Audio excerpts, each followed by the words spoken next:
हे शरीरातून मनुस्मृती घालवण्याचा प्रयत्न आहे. मनातून मनुस्मृती केली आहे का, हा त्याच्यातला महत्वाचा भाग असं मी त्या ठिकाणी मानतो.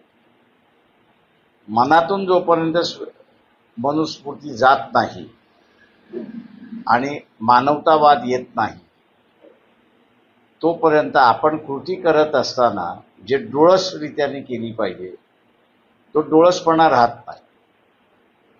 आता तुम्ही मनुस्मृती फाडताय म्हणजे काय करताय?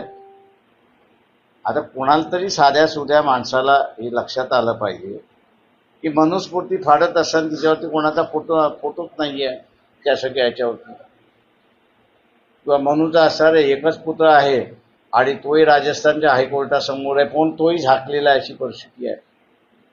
तेव्हा या सगळ्या ह्याच्यामध्ये